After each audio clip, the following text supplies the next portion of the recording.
My shorts. Yeah. This is the first day I've worn my swim trunks to Chops and Coffee, but you might want to get used to them because in the summertime I don't plan on wearing anything else. It's like I'm a very Californian. I was born and raised here, and it's how I roll. I can dig it. um, yeah.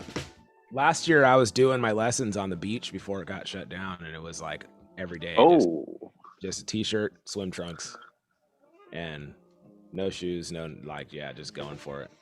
So, um, yeah, my wife always makes fun of me because she's like, "Why are you like? Are you going swimming?" And I'm like, "No, this. I mean, maybe. You never know. I don't know. Corey, do you feel powerful? Uh, I don't feel powerful. I just feel. Oh yeah. That's what I was saying. And when I was going in the water when it was freezing cold, I'm like, I'm powerful. I'm successful. As I'm going in the water, I just psych myself up. Um, all right, guys. So I pulled a few. I have one that kind of another concept idea in line with what we were doing. Very simple though. Nothing too hard today. Um, I'm wondering though. Let's see. Oh yeah. Okay.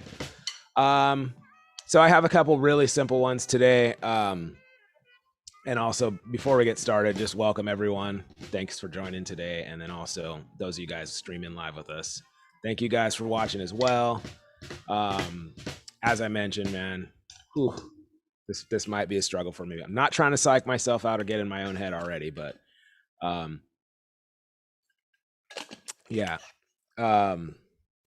Let's get started. The first one I have, simple one to get us started, is just 5-5-3. Here, I'll show you what I mean.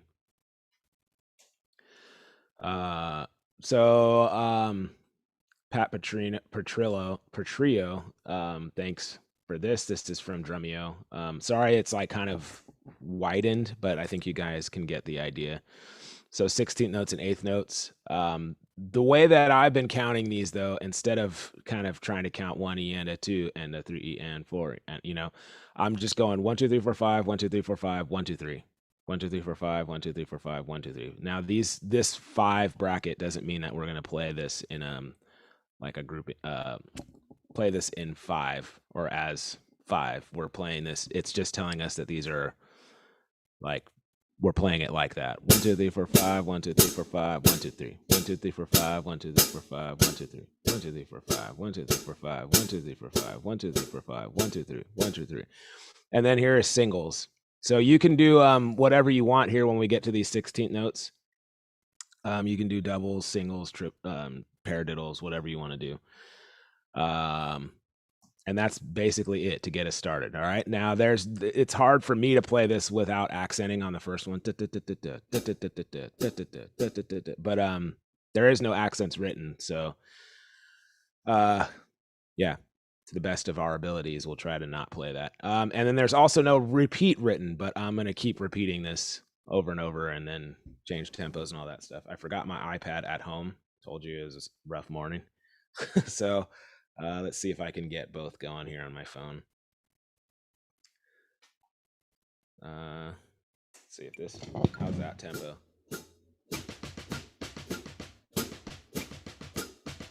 All right. Let's start there. And also try to keep in mind the sticking on this one. This is alternating sticking. So if you're like me, you'll want to just keep going right, left, right, left, right, right, left, right, left, right, right, left, right, but it's alternating. So yeah. All right. I'm gonna go actually a little faster. Here we go. Okay, so let me get this going, and then let me see if I can get my timer going. Oops, not that. Not.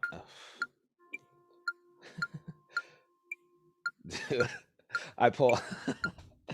I pulled up the remote, then I pulled up the calculator, and then now I'm gonna try to play 5-3 or 553 or whatever. Oh God. Okay, timer.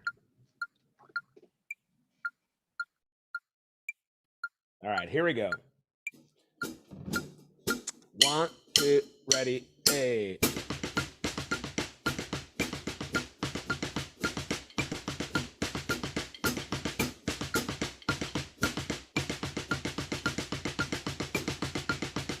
Again.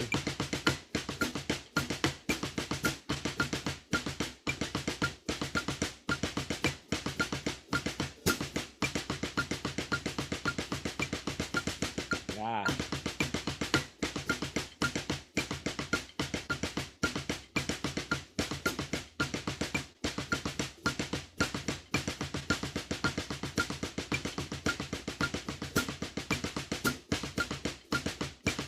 Almost there.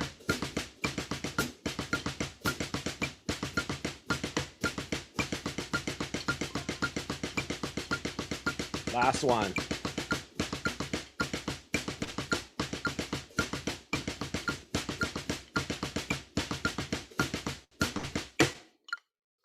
All right, very cool.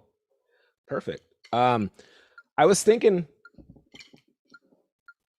this thing keeps trying to adjust my volume because it's like it's saying that my volume is too loud on my because I have it all the way up on my phone. So okay, so on this one, this time let's try to go singles and then singles all the way until beat 4 and then play a paradiddle. Paradiddle? Yeah, and then that'll get us to our left-hand lead so we can switch here. Does that make sense? So singles for a measure, singles for, 1 eanda, 2 eanda, 3 eanda, and then 4 eanda play a paradiddle. So that switches you to your left here. All right. That's what I'm going to try to do. All right, let's go.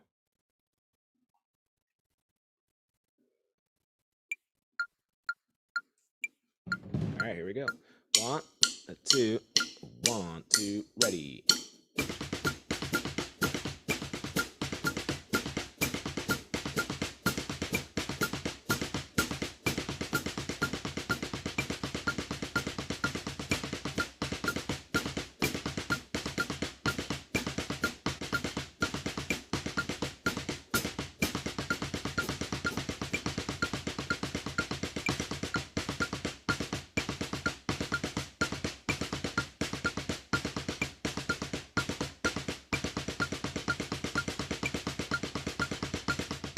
Yeah.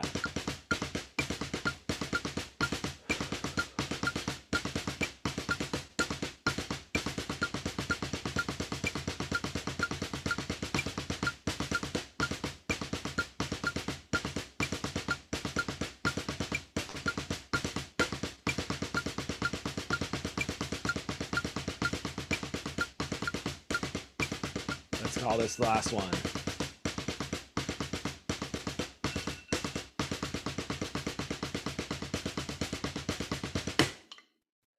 All right, good. How'd everybody do with that paradiddle at the end? That was cool for me. All right, let's go one more. Oh my gosh, let's get some coffee first of all.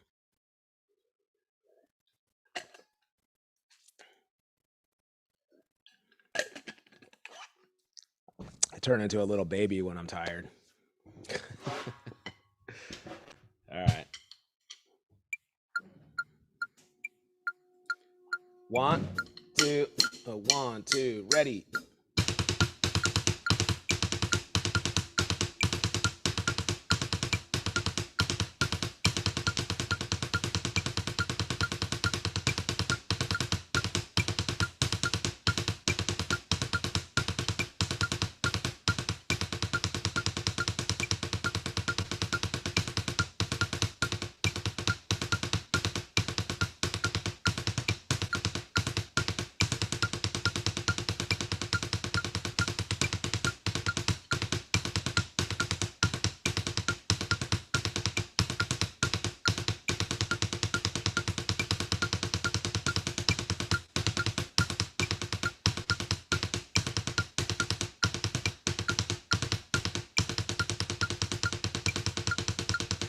Last one.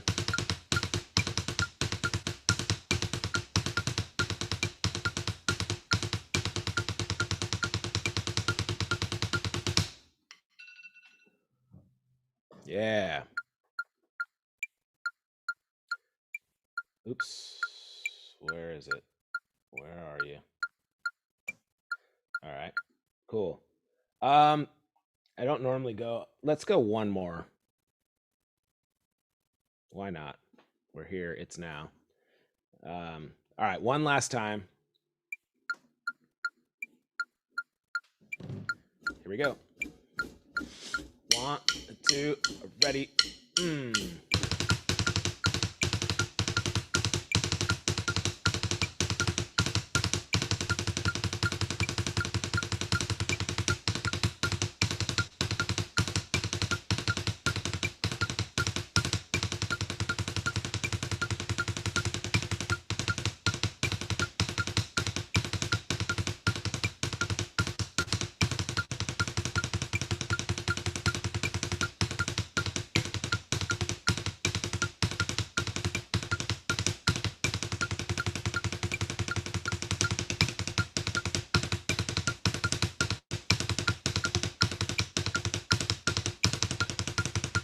Last one here.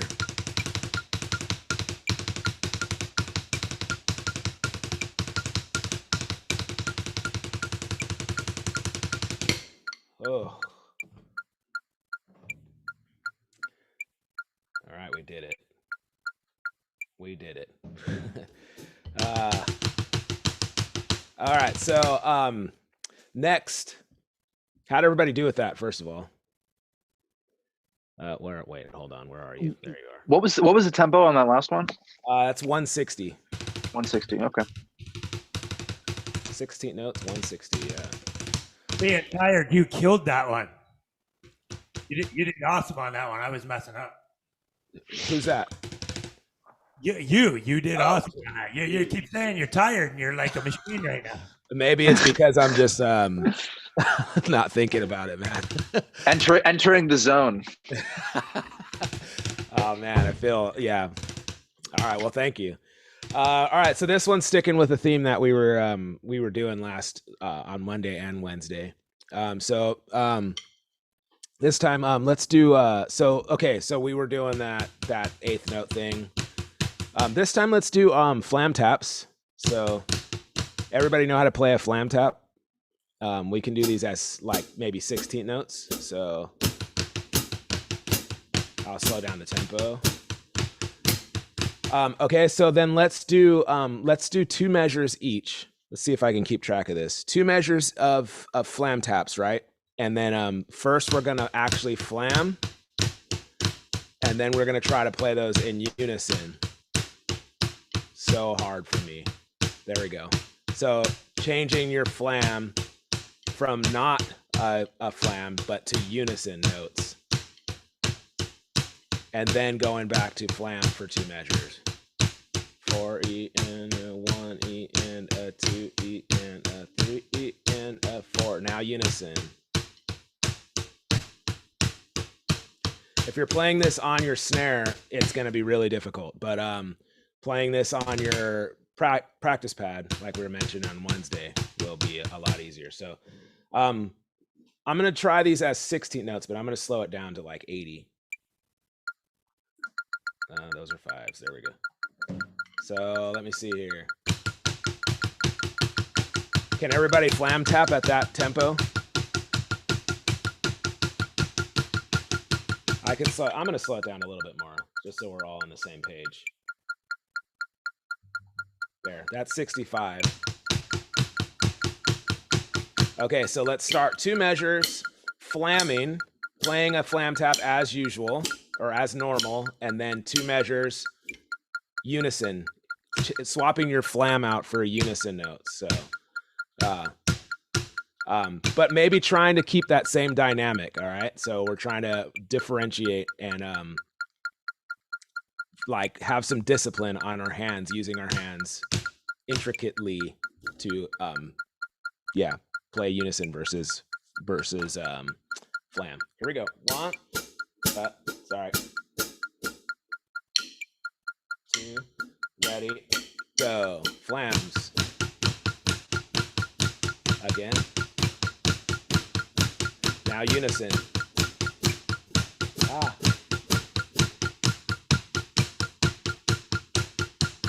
Flams. Again. Unison. Oh my gosh. Flams.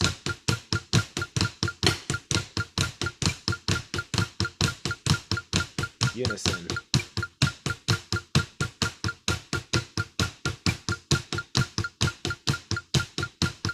Flams.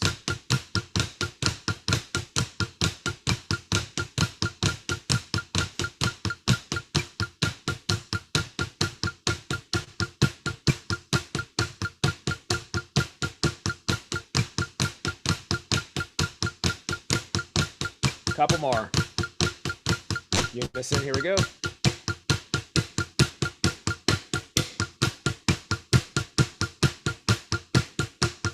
Flams.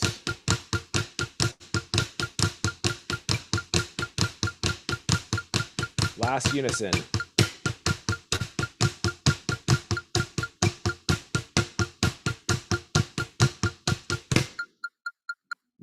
Mine needs some work. Let's go a little faster. Yeah, but that's the cool thing, man. Exposing what needs to be like further strengthened is it's I like that as musicians we can afford to do that.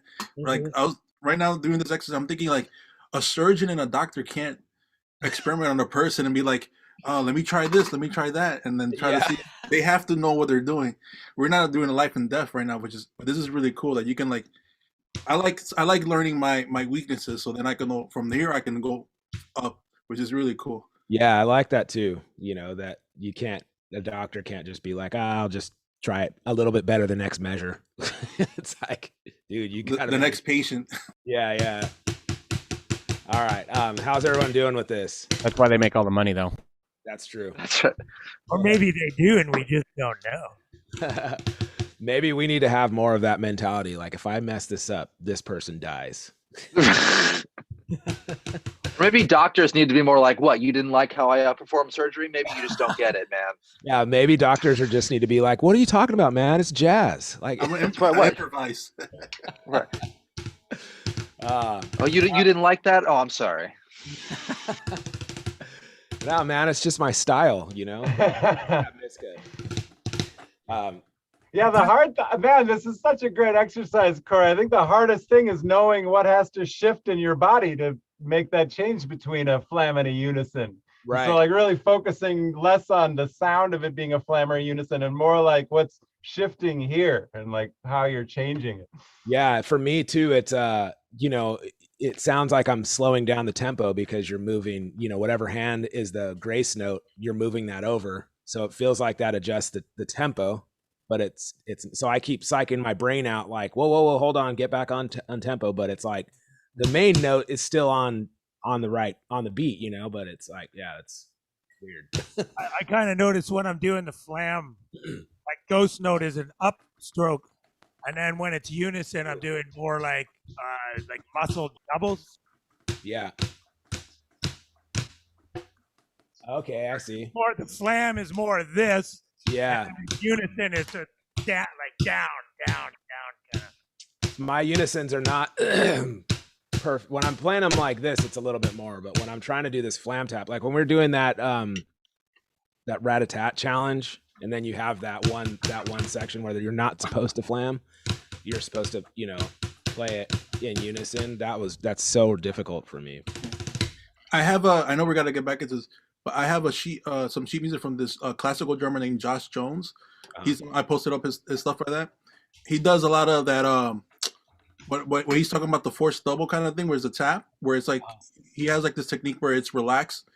But I'll give you the sheet music for that and like a link to the live that he did, which is really cool stuff. Like cool. where you don't force yourself to like keep it there, but it's like a relaxed thing, which is really cool. But I love that. Yeah, I'll give that to you later. All right, cool. I think for myself to get control over my flams and unisons, I might just have to practice quarter notes alternating between flam, unison, flam, like super slow and like deliberate. Because I'm Yeah. not good at it. I'm terrible at this. I mean, we're also like we're really kind of this whole week we've been diving in. Like I've never used this concept so much in my life, you know. But I think it's great. I love really good, yeah. I love going all in for the deep dive, and then like, you know, we can go our separate ways and back it out and try to just like put time into it. I love that's that it. we're paying attention to a very intricate detail. You know, it's cool. Yeah, the sad thing is, I think the best thing we could do is get in a time machine, go back to when we were learning flams, and learn unisons instead. I really believe that learning rudiments and flams teaches drummers to play sloppy, and also teaches us to rush, because you have to rush that first flam, you know, the flam note. And so by learning these rudiments, we're training our body to play sloppy and rush. And so yeah, we have to I was overcompensate. thinking about that this week, like, you know, because the flams are definitely a thing. It's a part of drumming, and you know, when you can, but like with some of my students, I was talking about if it's intentional, if you're doing it intentionally, like if you're intentionally playing a flam, that's the difference from like sounding sloppy and not sloppy, you know. Like, so if you are not meaning to play a flam, and you're flamming all over the place, that's where you sound like you're a sloppy drummer and you don't sound confident, you know. So especially like, you know, like I teach a lot of reggae, or I play a lot of reggae, and if you're doing that one drop and your pick and your side stick are not in unison, if you got, you know, or especially that one, that's I mean, that's a big deal. You can't play it like that, you know. So it's very important for me, and then bringing that up in some of the lessons that I have about that style, it's like, it's, you could see like the gears turning, like, oh, you know, if you don't want to sound like a beginner playing this music, then that's something that needs fixing right away. All right, let's go. About you guys. Oh, go ahead. Sorry. I was gonna say, I don't know about you guys. I don't think of a flam as two notes really. Like when I'm playing it, I think of it as like one fat note, and I'm only thinking of the timing of the primary note, you know? Yeah, that's something that I always bring up too, that if you play a really, really slow flam, like at like 30 BPM or 20 BPM, those two notes don't separate. You know, it's still, the two flam notes are still the same distance apart. It's just the main note that's separating, if that, you know, if that makes sense.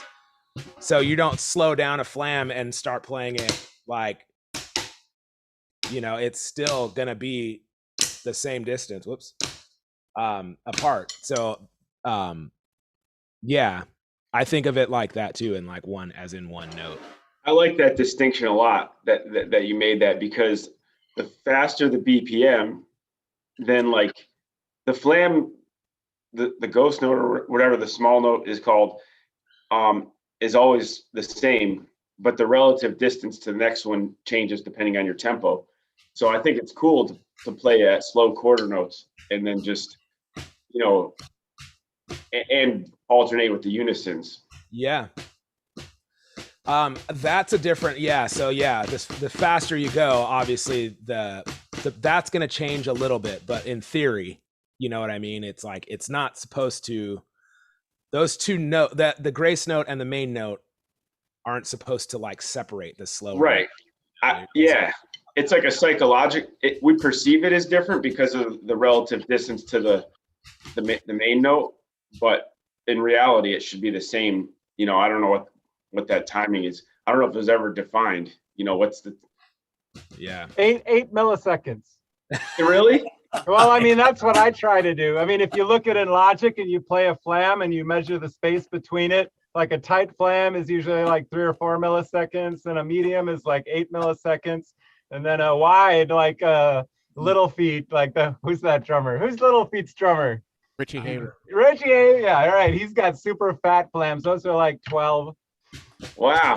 So yeah, and then there's that thing, like there's the style of each drummer. So like I just had a lesson about this on last week or 2 weeks ago, and the student was like, he was pretty much playing unison, And I was like, that's not a flam, you know. And like for me, it's a feel, and I have to hear it. And I'm like, no, it's more like, you know, this type of thing. And so we had to like separate his flams a little bit. And it was like he didn't even know that was what it was, you know. Like, so it's for me it's a feel. And but then I like when you hear like Steve Smith or Vinny Colaiuta play flam licks, or Tony Williams, of course, man, I mean, it's like, it's a thing. It's great. So yeah. Tony's flams are always a mile wide too, like on purpose. Yeah. I wonder if it has to do with how, you know, a drummer has their snare set up. Because if you're really tight and dry snare sound versus if you got that mushy like paper bag snare sound, it's good. Yeah. That's a good point. Yeah, if you have like a rock ballad snare, your flams are going to need to be further apart to distinguish. You get like Mick Fleetwood's flare. Yeah. Oh man, that's what I was gonna say. Because Mick Fleetwood's snare drum, the actual transient is about 3 to 4 milliseconds. Like as opposed to like a gospel snare, which is a 1 or 2. Like if your snare takes up a fat 3 or 4 milliseconds, that affects everything how you play. Yeah, right. You're on it, Brian. I don't know what. Thanks, Adam. Oh, that's exactly right, though. I mean, if your snare takes up 3 milliseconds, then you have to accommodate the flam to be wider to even make it a flam. Yeah, I just think when I play my electric kit, I play so much. I'll change the kit, you know, during a jam, and it just changes my playing because you get different feedback from your snare or whatever your kick. Okay, now I have an experiment. Let's see.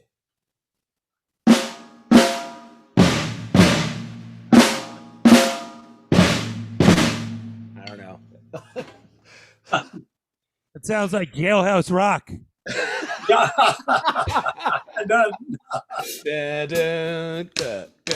Yeah.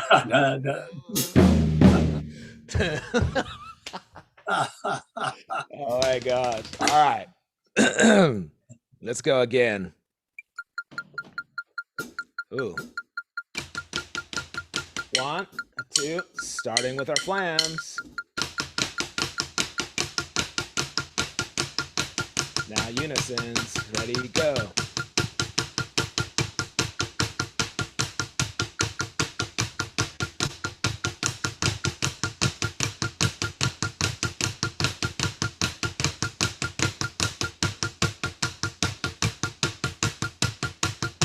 I feel like my dynamics change.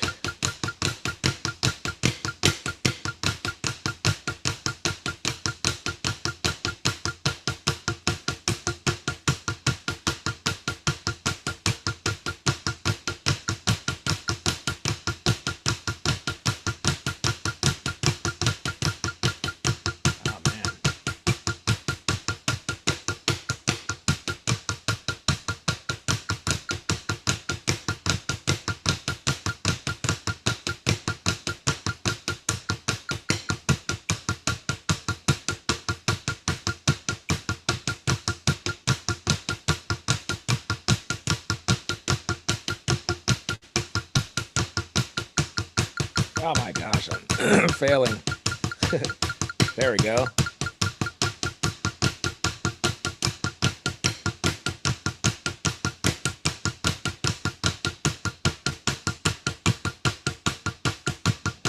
Let's do a couple more.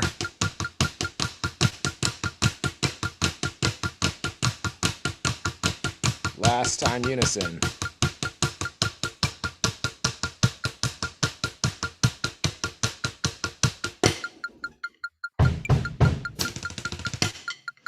Whoa. That's pretty good. That'll get your hands working together, like working the same way, you know? Those flam like warm-ups, they really like, they force your hands to work, you know, if you have a weak left hand or a weak right hand, if you're left-handed or whatever, man. I like those in the, like the flam accents or Swiss triplets. Those really help your hands a lot. The other weird thing about that exercise for me is, besides just the timing, the grace note versus the unison, is like when I'm going to the unison, I'm trying to make the volume the same in both hands. Grace note I'm trying to make quiet. So Right. It's like thinking both at the same time. That's exactly what I was like mentally when I'm doing the flam. I'm thinking up, like off, and and when we're doing the together, it makes me think like into the head. Like that's exactly what I'm talking about, Dave. That makes sense. That's yeah, that's it's messing with my head. I feel like my dynamics totally change, and then I'm like, whoa, what am I doing? You know, it's like, you know how you get that, like, oh, you got to fix whatever it is to make it sound even. It's I'm Yeah, the dynamics and the timing are changing at the same time, and they're both really subtle. Yeah. Yeah, you can isolate the dynamic by playing unisons at the same dynamic and then lowering the dynamic in one hand and raising it back up, and then lowering the dynamic in the other hand and raising it back up, and try not to flam any of it. That's a good one. Oh man, that's good. Oh, that's The other- hard. Wow. One thing I've tried to do too, Corey, is just to try to crescendo where you're doing the two hands, you know, on the bellow. And then try and as you come back into one, is try not to rush that, where you come in a little late on one or a little early on one. Yeah. Go back into your flam. That's kind of challenging. For me, that's good too. Doing yeah. maybe doing like when you start the flam versus the unison start with a crescendo. A crescendo, yeah, and then try to keep on beat and come in on one with your flam is kind of challenging for me. Yeah, it affects the time. Yeah. Yeah. Oh man, the one that's led to much self-hatred is trying to change the dynamic without changing the stick height. Man, that like a really loud stick height, and try to make it quiet and keep the same stick height and make it louder. Oh my gosh, how can you do that? You think about playing through the drum for the louder stroke, and then think about kind of playing less through the drum. Because there's this point where you're playing in the air, and then there's a point where you're playing on the drum. And so you just kind of practice like how much through the drum are you playing? That's another level. Man, that one's gnarly. I work on that and just feel like I can't play, but it's great for touch. Yeah. Okay, so like this is the stuff that like this is what drummers do. You know, we get in, we just start uncovering layers of like drum nerdery, you know? Like the average person is just like, don't you think that's overkill? And this is the stuff we like live for, you know? It's like, it's so funny. All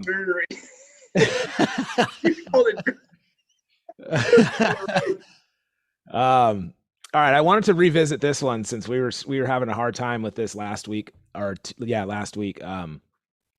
This is that paradiddle thing.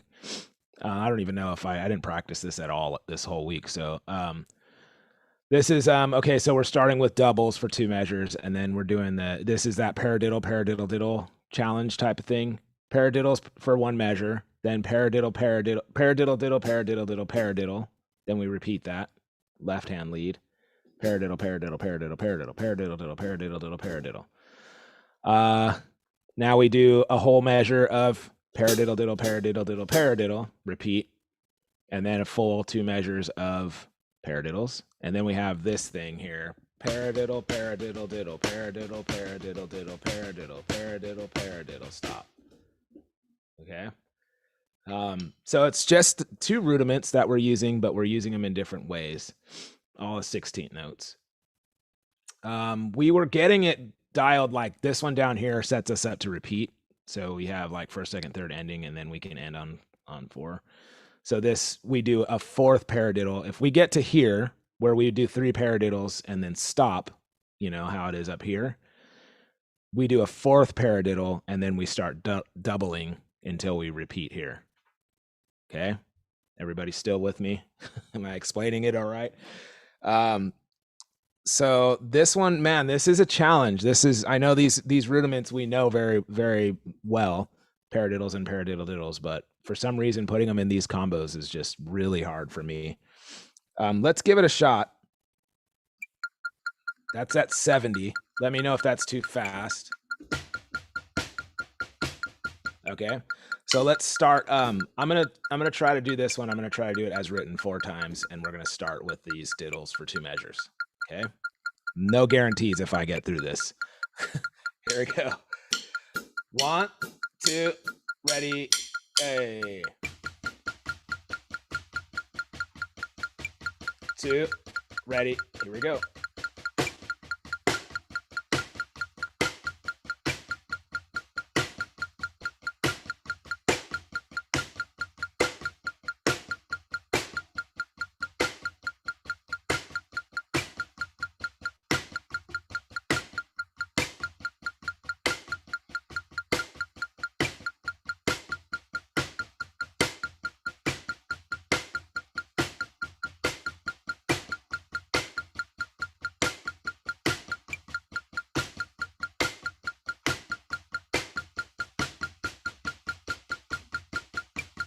One, two, here we go.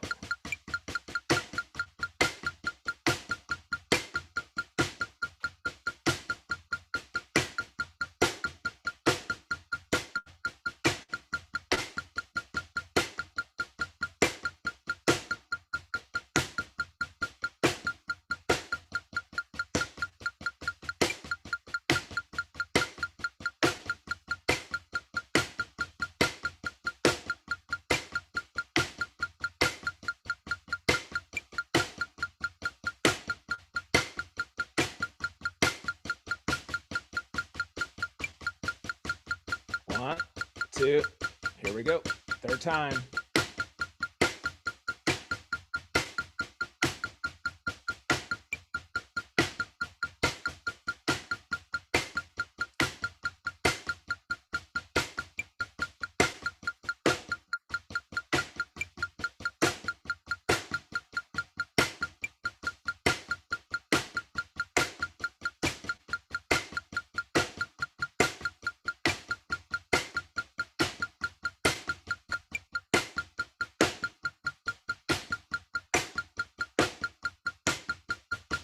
Here's our 4th time, last time. 1, 2, 4th. Here we go.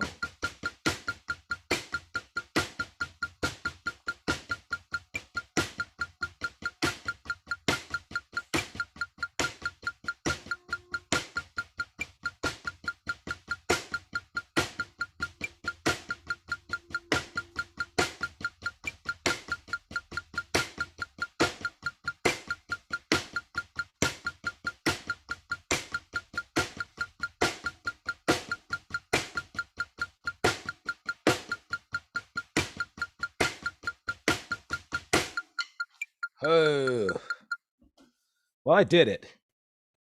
I did it. How did everybody else do? Bad? Oh man. That's kind of hard at that tempo. It's kind of hard to do this when it's slow. Yeah, when you speed it up, you kind of get the sense of the melody as it goes through. But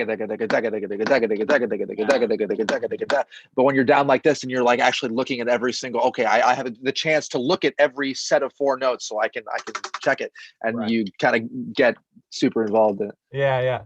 Once you work through this thing, this is like memorizable, because like you said, like the melody of the rhythm, and you're just essentially like, you're just like you're playing this and then you're doubling that and then you're doubling Anyways, let's try it a little faster. I'm gonna put it at 90 here. 1 E and a 2 E and a 3 and a 4. That's why I keep getting here, hold on. Oops. Keep getting thrown off. There we go. Okay. Are you guys ready? 1, 2, ready.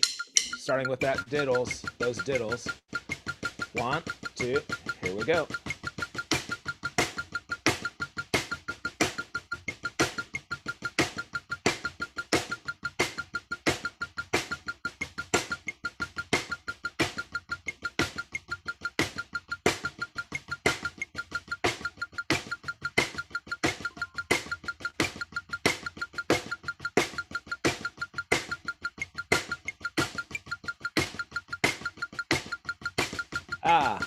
There we go. 1, 2, here we go.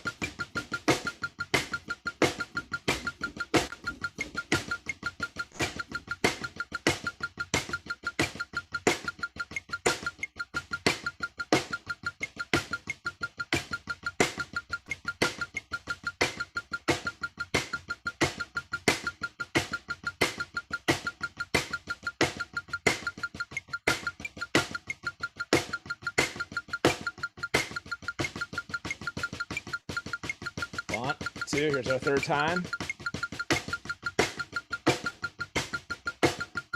Ah.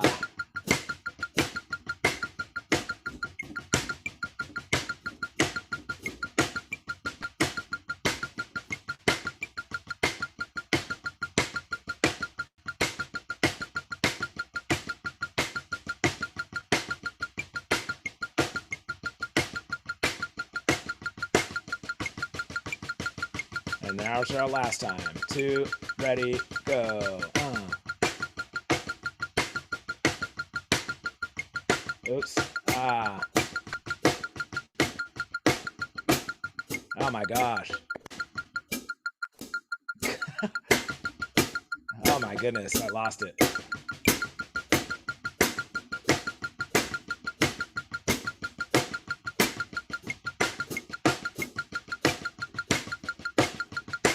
Man, I blew it that time. Getting too many distractions. Dude, this is this Chops and Coffee is, I feel my brain like I don't know, man. Like I feel my brain hurting. If that makes sense. Like I feel the fatigue in my brain for sure. Oh man. All right, so that's it for warm-ups today. That's all I had ready or prepared or whatever. So yeah. Anything else from anybody? Let me get some music here. I need to turn that volume thing off. My phone keeps saying that my volume is too loud because I'm playing Bluetooth through the board and I have to have it all the way up. So it's like it thinks that I'm using headphones or something and blowing my head off with noise, you know. I did want to ask you guys what you think of this idea of like kind of changing dynamics and being conscious of the tempo of and keeping the stick heights the same. Because have you ever had to play along with a loop on a house kit and like things aren't quite where you expect them to be and you're supposed to stay within like 3 milliseconds of the loop? And like, how do you do that? How do you play on a foreign kit and still maintain that sort of dynamic or like kind of sensitivity, depth perception? And so I've been trying to figure out what's that? I was just gonna say that there's nothing worse than that for me. Like playing on somebody else's kit, I cannot stand. I sit really high. I'm actually really tall. I'm 6'4", and so I sit really tall. And as soon as I jump on, like when you going back to those sheds, having to jump on and play, it's good test, but it's so foreign to me. And but for me, it's I base a lot on feel, and so I've never ever thought about milliseconds or anything like that. It's just like it's got to feel right, and you got to lock in with the backing tracks or whatever. But I try to think whenever I'm in that situation. Sorry, I don't mean to go. Conversation, but I try to think of the like the backing track, or if you're playing to a click or a track, I try to think about that click or the backing track as another member of the band. And if it was like a bass player, we would be trying to work together, but we're both organic organisms, you know what I mean? Like, so if the bass player's fluctuating and I'm fluctuating, that's actually harder to do maybe, in some instances than playing to like a click that's right on or something. So I try to think about that aspect as another member of the band that I'm trying to lock in with. And then that kind of takes the pressure off of me of like, it's got to be perfect. It's like, I know it does, but you know what I mean?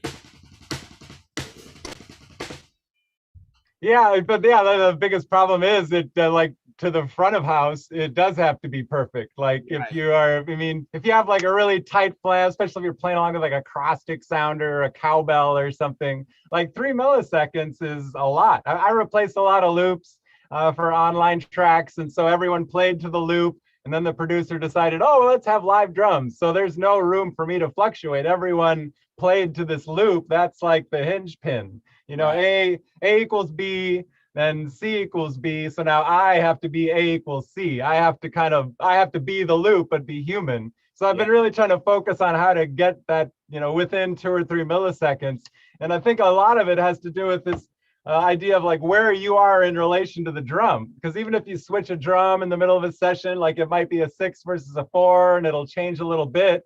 And in a stroke from here to here, if it's an inch different, that's going to change a few milliseconds in your beat placement. And so I've been trying to figure out, how do you work on that? How do you get yourself to calibrate to, you know, be within a certain sensitivity, depth perception idea I'm thinking of, and a cool way to like play in the air and then keep lowering it until you touch the drum.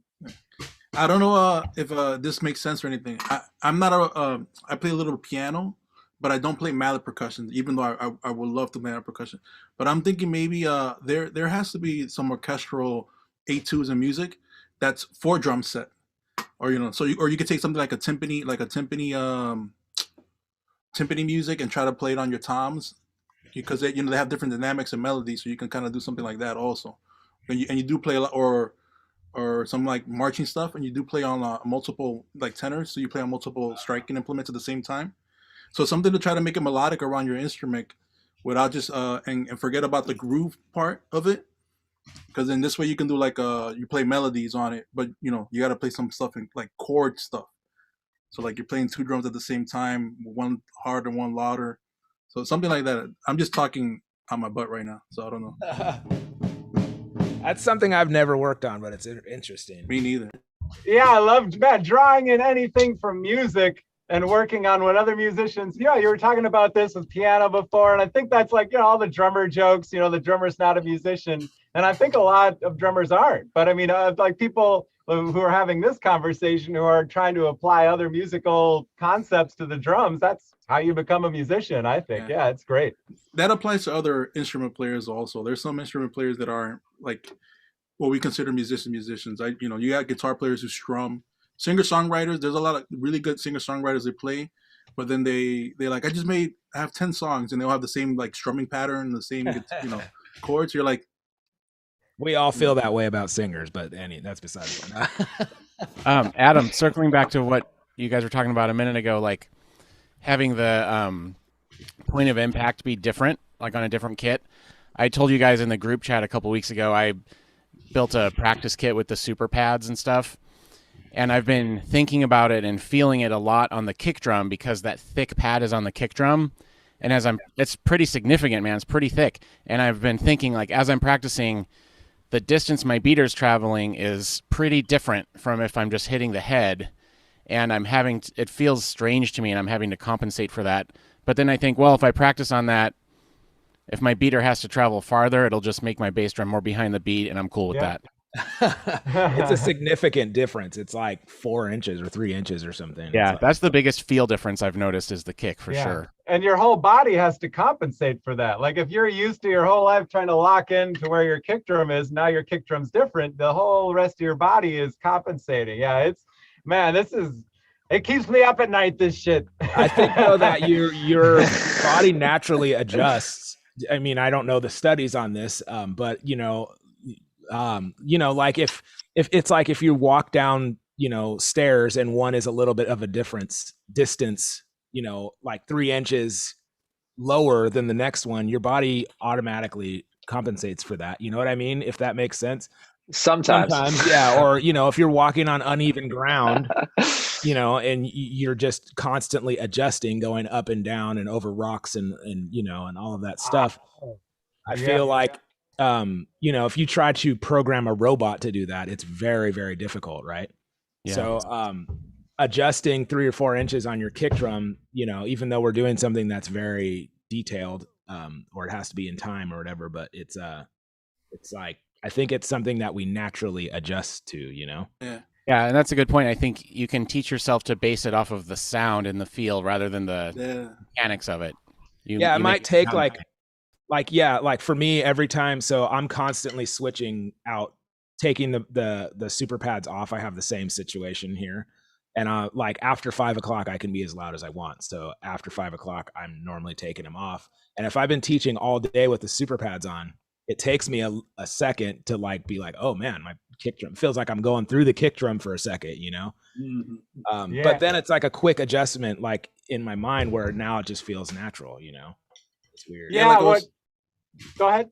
No, I was gonna say, yeah. So now talking about this is like if you see a xylophone player or vibes player, and they're playing a whole note, they go from like one place, bang, bang. Like you'll see them do like the old like arching kind of thing, or if they're playing fast notes, you see them if they have to travel the whole keyboard, they adjust their rate and speed, but they're doing it off their listening to like you said, listening to the music, and they're not going like I have to go from here and then go to a quarter note from like, you know. So it's like instinctual. So the ear is the key in this situation. Yeah, that's exactly what I've been thinking about because So I've thinking about noticed. melody. Yeah, when I shift from one point on the instrument, like a xylophone player would have to do depending on the interval, when I shift from someplace that's a short distance to someplace that's a longer distance, I notice my dynamic increases. And I don't want that to necessarily be the case. So that's why I've been working on this idea of keep being able to change the dynamic, but keep the stick height the same. And all we're talking about is something called proprioception. And it's built into our nervous system, how our nervous system reacts to our environment. There's exteroception, which is our 5 senses we're all aware of. There's interoception, which is being aware of how our body is talking to us. And then proprioception is how the two relate to each other. So ideally, our nervous system would accommodate for all these things, but it stops at a certain point. It kind of, there's a threshold of its understanding. There's a threshold where it hits that 3-inch step and you fall over. And so, yeah, like really working on proprioception on the drums is freaking heavy. It is such a cool idea. And that's what we're talking about. I love it.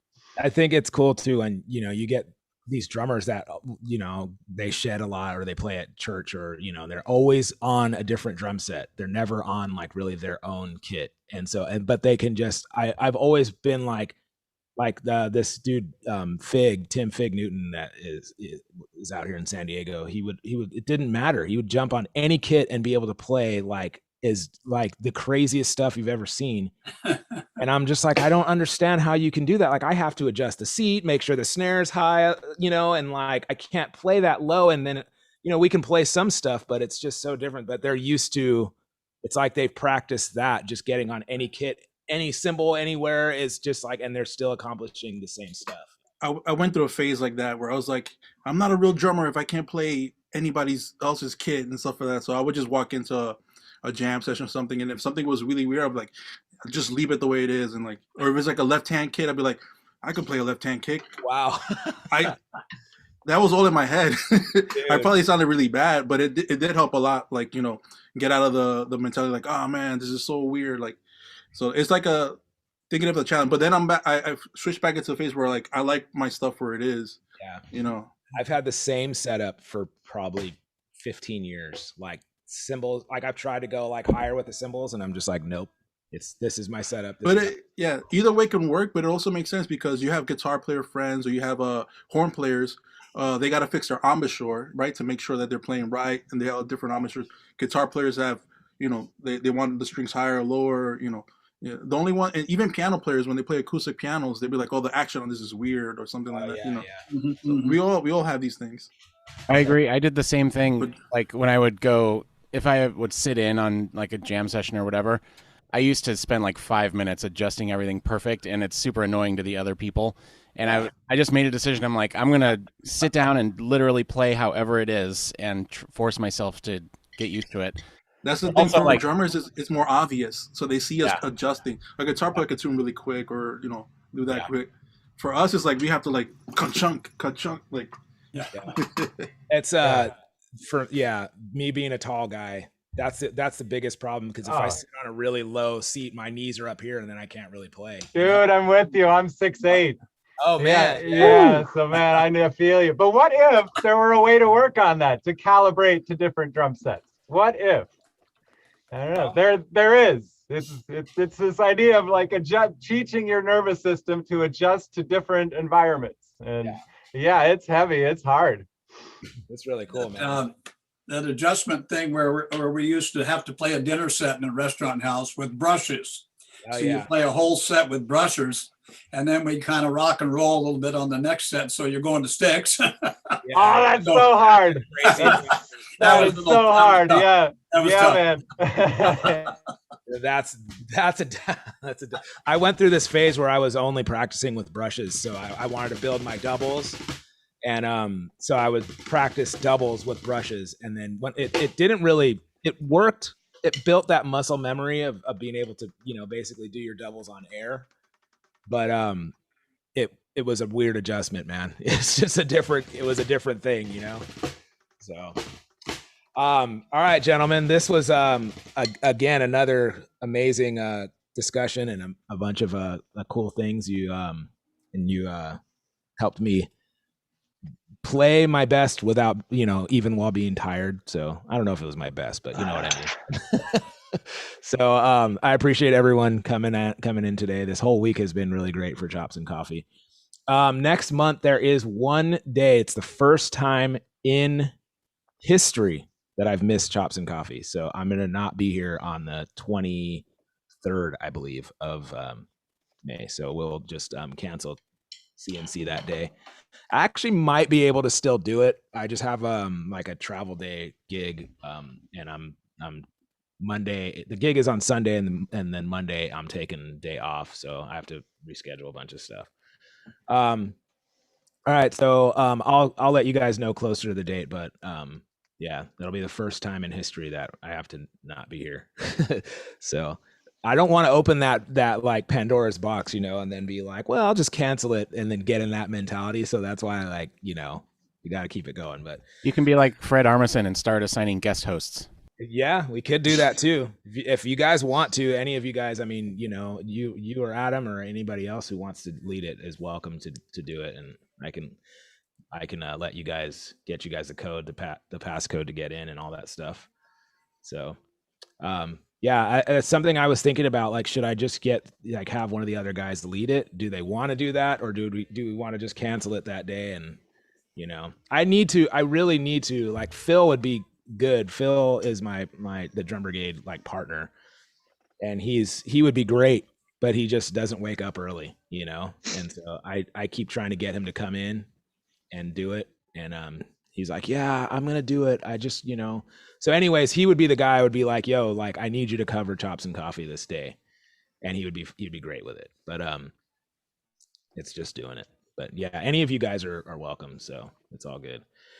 And you guys all like, you know the deal, you know how this, you know the format now.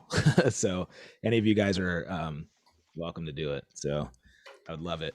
I would love it if anybody, you know, like Adam's going to do next Wednesday, but I would love it if any of you guys wanted, like, hey, I have some ideas I would like to do next week or whatever. I'm totally open to that. So That sounds terrifying. Dude, that's too exactly much how pressure, I felt. man. That's how I felt before I started doing it. Like, I'm like, dude, you know, and looking at, you know, all your guys' credentials and, you know, visiting your websites and stuff. I'm like, who am I to lead these guys, you know? Dude, you're doing it, man. I mean, anybody who brings people together in any industry is just a value to that industry. So, man, love what you're doing. Seriously. Dude, really fun for me too. Man. Yeah. Absolutely. Appreciate you guys. And I hope you guys have a great weekend. Everyone's streaming with us, you guys as well. And yeah, I'll see you guys on Monday. Yeah. You guys have a good weekend.